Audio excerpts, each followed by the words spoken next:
नवम सिद्धात्री माँ, नव दुर्गा की जो सिद्धात्री ने जो सिद्धियों को प्राप्त करने की, जिसके देवी कही गई, सारी कामनाओं को पूर्ण करने वाली। हमारे जीवन में कौन है पूर्ण करने वाला?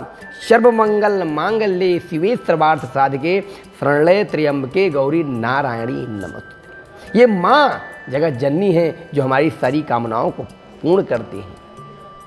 इसलिए हमको सिद्धात्री का जब पूजन करें तो उसमें नियम है कि पहले हवन सामग्री मंगा लीजिए।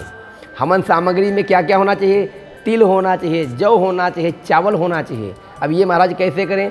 तो तिल का आधा चावल और चावल का आधा जौ, और जौ के बाद में गुड़ है, घी है, उसके बाद में कमलगट्टे का बीज है, गुग्गल है, कपूर है, पंचमेवा है, उसके बाद धूप लकड़ी है, सब मिला करके बेल का गूदा, गन्ने का सब मिला करके और डाल करके मिला करके घी देसी डाल करके तैयार कर ले। और तैयार करने के बाद यदि ब्राह्मण मिले तो ब्राह्मण के द्वारा, नहीं हो पा रहा है तो स्वयं आम की लकड़ी को धुल करके एक दिन पहले रख ले, सुखवा ले, और रखने के बाद में हवन कुंड के पास रख करके हवन कुंड तैयार करें। उसमें रोली से अच्छा सा स्वास्तिक नहीं बनाना है, उसमें त्रिपुंड बनाना है या स्टार बना लीजिए, अंग्रेजी में कहते हैं। लेकिन तात्पर्य हुआ कि मंत्र का, जंत्र का, जब हम उसका ऐसे करके ऐसे बनाते हैं त्रिकोणमिति, फिर उसका उल्टा जब बनाएंगे तो वो एक स्वरूप शक्ति बन जाता है जो माँ का रूप कहा गया है। उसी पे लकड़ी समिधा लगा करके और फिर हम कपूर जला करके फिर माँ अग्नि देवता को ध्यान करते हैं, माता जगत जननी को याद करें। उसके बाद में हवन करना प्रारंभ करें। उसमें घी का भी आचमन कराएं। नारायण जो नारियल है ना खाने वाला, उस नारियल को भी ले करके उसको काट दीजिए, उसमें भी हवन सामग्री भर दीजिए।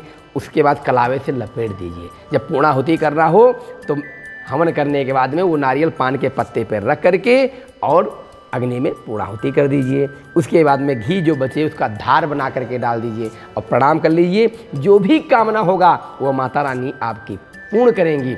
और अग्नि आहुति के बाद में कन्याओं का पूजन करना चाहिए। उनका चरण धुले, वंदन करें, अर्चन करें और फिर उनके मस्तक पर तिलक लगाएं।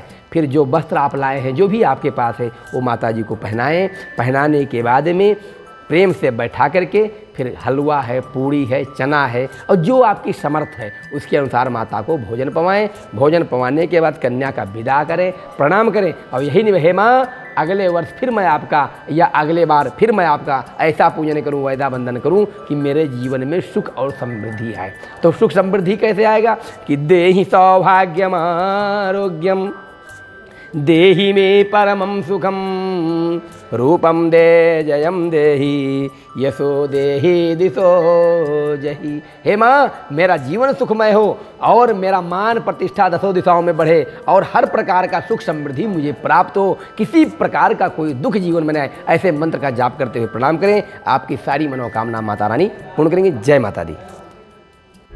प्रभातखबर.com, विश्वास वही, रफ्तार नहीं।